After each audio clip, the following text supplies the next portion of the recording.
Okay guys, so let's have us a nice chat today about how to homeschool and do so within a strict budget.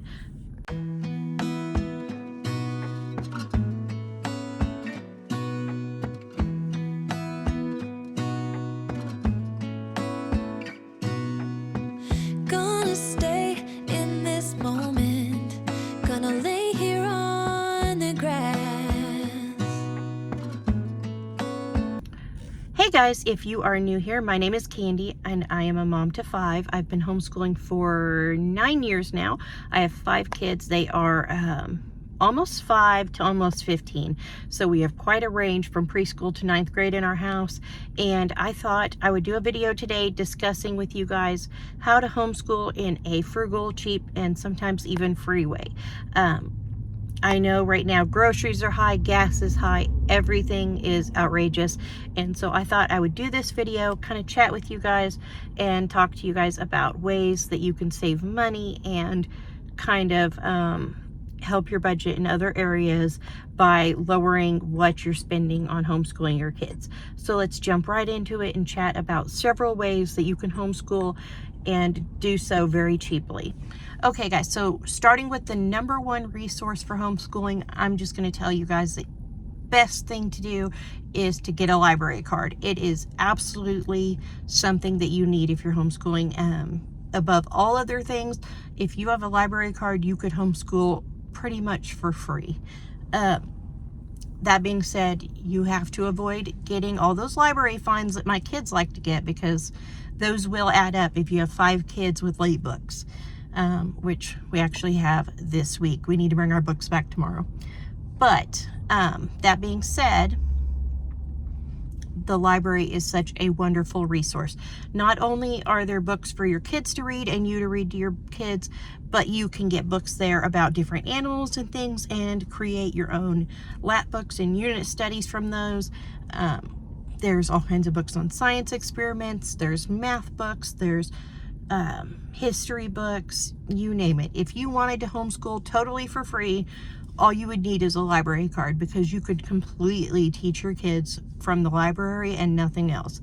And I've done that in the past. Our first 2 years of homeschooling, we did a few Dollar Tree workbooks, but everything else came from the library. And it kind of saved us a lot of money. I was also still working at the time, and so it made it easier for us that I could pick up things from the library and I could teach the kids from those books. I wasn't hunting or printing or worried about curriculum or lesson plans. Just if they said, I want to learn about butterflies, I would go get 10 books about butterflies, and we would read about butterflies, we would draw butterflies, we would do like paper plate butterfly crafts, whatever I found on Google. That being said, a lot of people don't know that libraries very often have classes for kids. Like they might have after school type programs for kids that are in public school, and of course homeschoolers can go to those as well. And then some of them have classes during the day where they'll offer, a Spanish class, or they'll offer a science class, or the zoo will come to the library or whatever. And then they have like their summer reading programs, and they usually do fun stuff with that as well, just because they want to pique the kids' interest. I know one year they did a big science show at a library we went to, and they did like explosions and all kinds of stuff like that, and they taught the kids all about physical science, and it was really awesome. There is also a lot of like story times at libraries, so you can bring your littles and they get story time with the librarian, and sometimes that's fun for them to have somebody other than, mom or whoever reading to them every day. One of the libraries that we go to, they have a librarian there that is really awesome, and she gets really into it, and she does all the little voices and all kinds of stuff. And she's a wonderful librarian. And so I think that the #1 resource for homeschooling is definitely use the library to your advantage, because like I said, you can just get so much from the library for your kids. Oh, something else about the library. Not the library we currently go to, because we go to a smaller one now, But the bigger one that we used to go to had kits, and it was like a big tote bag with a zipper, and inside of it there would be like each one was based on a subject. So like frogs, the whole book, like every book in there was about frogs. There was games about frogs, puzzles, different little experiments, different stuff like that, and it was all together in one bag. You could just check out the bag for the week, bring it home, use it all week long, bring it back. And those are really neat and very useful too, especially if you're a busy person, because you can just grab it and it's an all-in-one thing. So that is something else that you should definitely check out if your library has it and you homeschool. Okay, so that's my number one tip for sure, is the library. That being said, there are a ton of websites as well that are free, and I will link all kinds of websites in the description of this video, because I do want to make sure that if you're wanting to homeschool and you're worried about the budget, the cost, things like that, that you have options. Because there is 123 Homeschool for Me, there's DLTK Kids or DTLK Kids. I'll link it. That's a wonderful one. There is Crayola. A lot of people don't know Crayola has a free printables section, and you can get world maps, state maps, state flowers, state trees, flags from other countries, all kinds of color pages there. We use them quite a lot with our homeschooling. What other websites is there? Let's see, 123 Homeschool for Me, the DTK Kids. Amy Marion, or Marion, I think it's Marion. She has a wonderful website as well. I get all of my kids' math from, well, usually we get all the kids' math. This year, my younger kids are using a different math, but my high schooler is still using her math.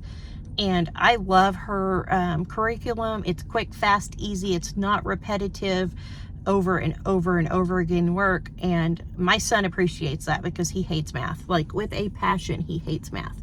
I have a loose hair. Anyways, it's not going anywhere.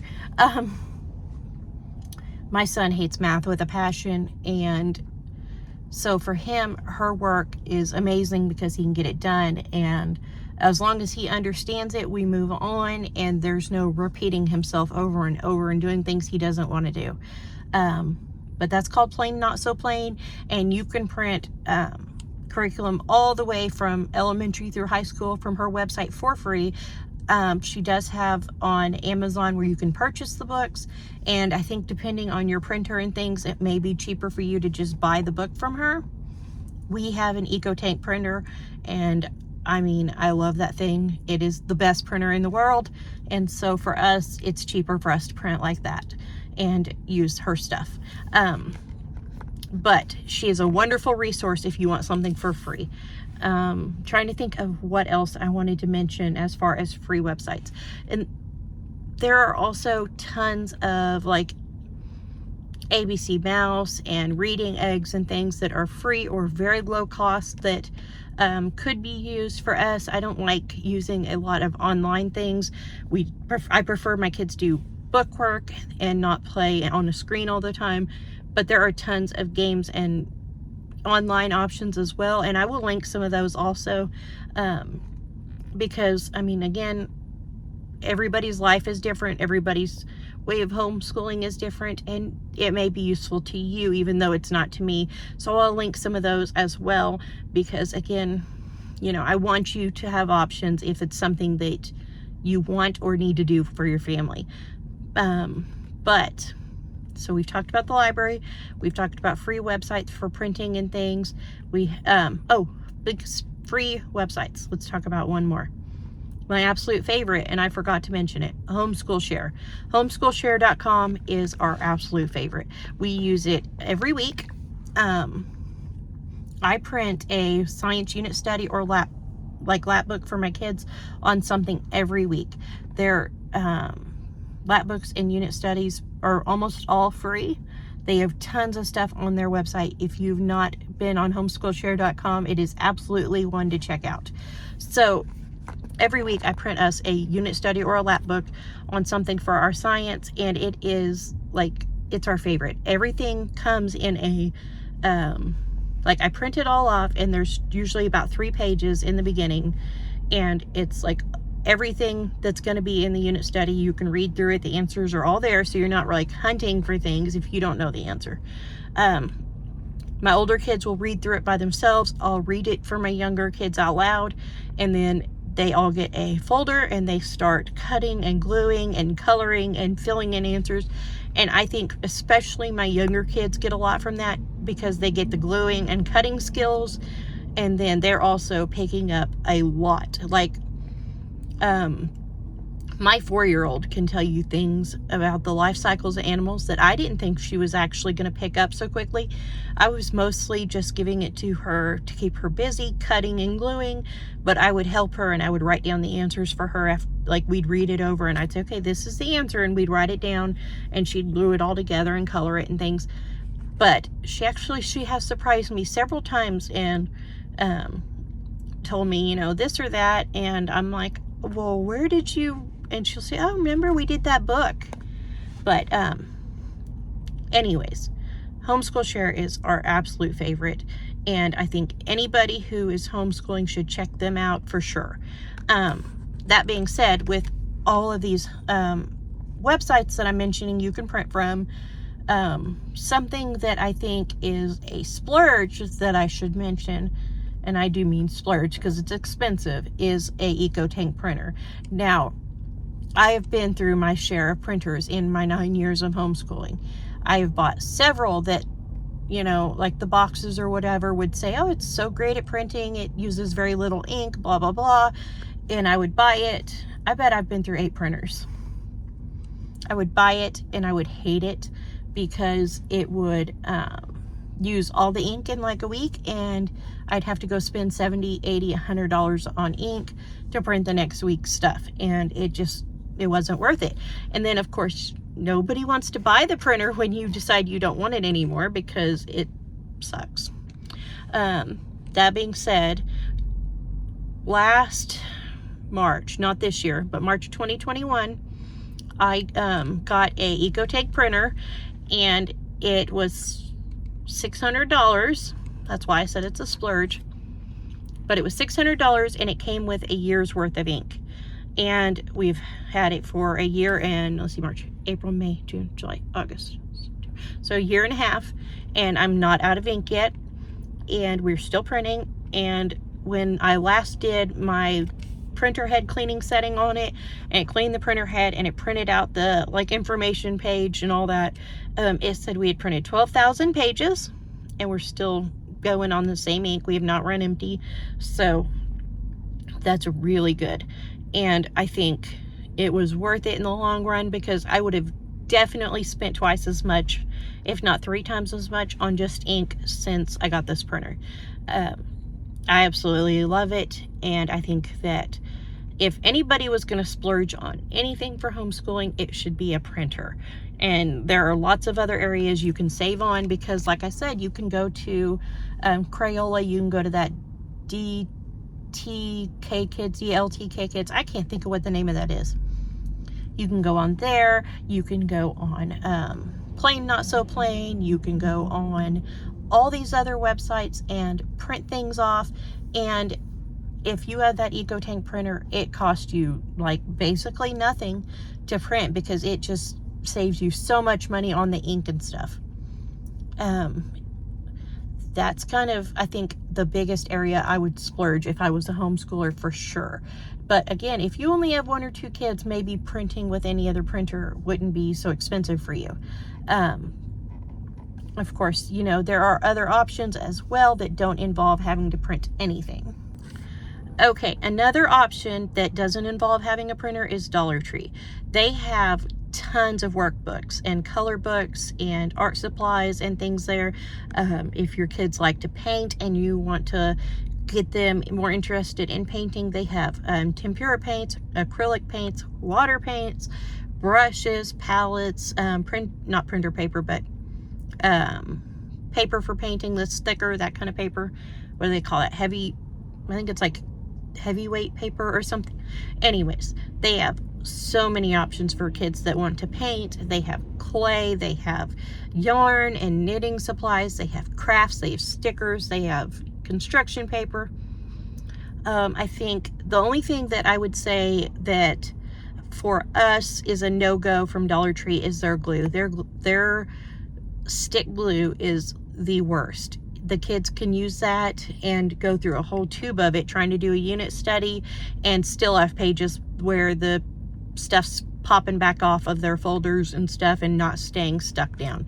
I would rather go on Amazon or go to Walmart and buy stick glue there than waste my money buying it at Dollar Tree and then going through it and getting nowhere. But as far as workbooks, they have tons of workbooks, math books, science books, spelling books, you name it, they have it. And that is a wonderful, wonderful option because even with them going up to $1.25, that's still cheaper than you could buy the books anywhere else. I use those for all of my kids through preschool, kindergarten. My older kids, I still use it for some of the math division worksheets, things like that. I mean, we are a huge fan of the workbook section at Dollar Tree. They also have books. Like, a lot of people don't realize they have actual books, and you can get books there for $1.25. They have board books. They have the ready to read books, the road to reading books. They've got chapter books. They've got all kinds of stuff. So if you have a Dollar Tree is a huge help when it comes to homeschooling.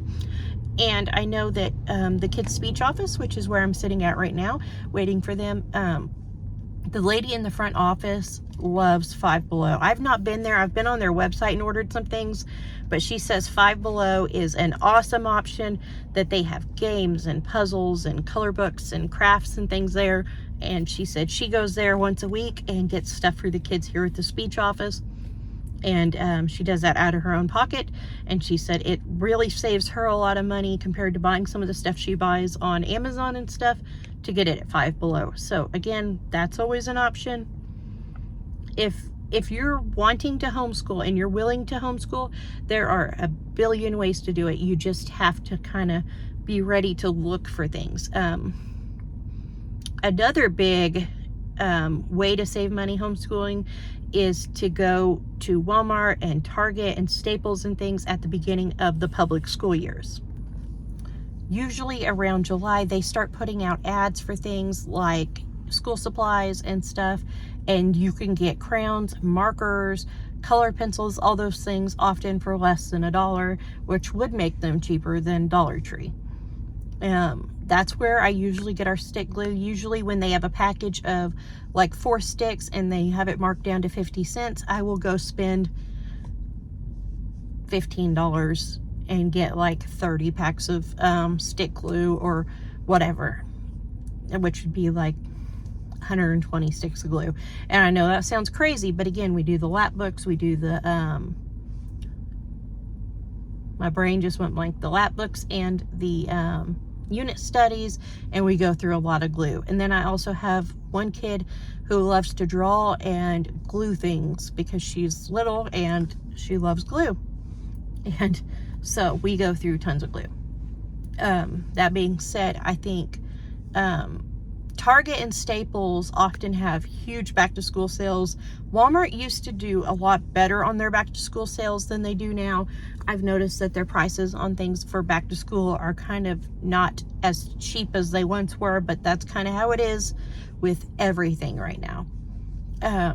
But yes, back to school sales are awesome. I try to hit them early enough that everybody else hasn't started their back to school shopping, because then things get wiped out. And if you can go when they first start putting things out, before they start putting out like the school list, because I don't know if everybody's Walmart does it, but the ones around here put all the local schools school supply lists out. Also, another tip is when it comes to field trips and things, if you join a co-op, a lot of the time you can get group discounts, and so then your co-op group can go cheaper than what they would if they were going individually. Also, another idea is at Christmas, birthdays, things like that, it is super helpful if you ask for gifts that are more related to field trips and things and passes places than actual presents. Anyways, I just wanted to kind of give you guys a few ideas on how to homeschool for cheap or free. So I hope this helped. If you have any tips you want to share in the description box below, I would love if you would share them to help other parents out as well.